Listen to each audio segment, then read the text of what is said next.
from Scotland. And everyone here from everywhere else in England. Because we've got a message for the Tory party conference just over there. We are the many, you are the few.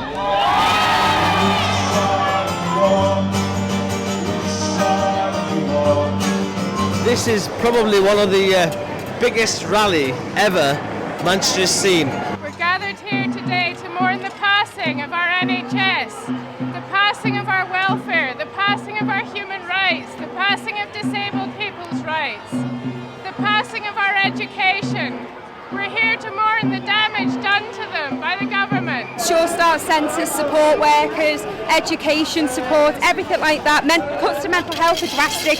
We've seen nothing yet compared to what we're going to see in the next 5 years for the cuts to mental health. We fought for our unions, we fought for our schools, we fought for our NHS, and this is, it's not austerity, this is a politically motivated rollback of 200 years of ordinary people's progress, and it's a shame, it's a wicked shame. We need to stop this cuts, we need to help the people that need the help. And I've seen a lot of people who should be getting support off the government under threat of homelessness, who are genuinely ill, genuinely suffering, who are being rejected the support that they need, and I think that needs to change, and that's why I'm here today. What has happened, when you look at the world of work today, it's running amok with insecure employment models. It never used to be like that years ago. Short-term contracts, fixed-term contracts, contracts without sick pay, without holiday pay.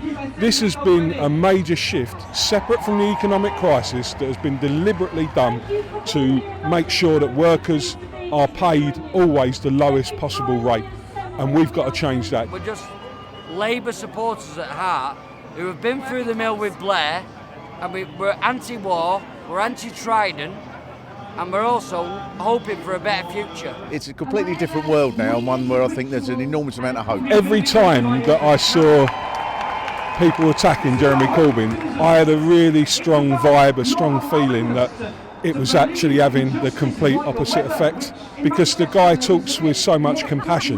That part of the mainstream media that is Rupert Murdoch, who on earth would have guessed that a multi-billionaire would be against someone who stands against the interests of multi-billionaires?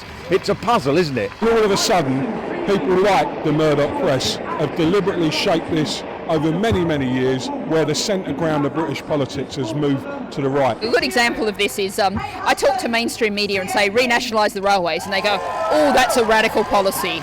A majority of Tory voters believe in renationalising the railways. A lot of the time we don't hear about how big this movement is because the media is so biased towards the right and its interests. But you know, we have to do what we can to create an alternative world, if you like, where we put forward a different set of ideas. We've got to democratise the media, don't we? And not just rely on, obviously, the corporate mass media, who are never going to be that sympathetic. 80% of our newspapers are owned by 5 billionaires. We need media ownership reform.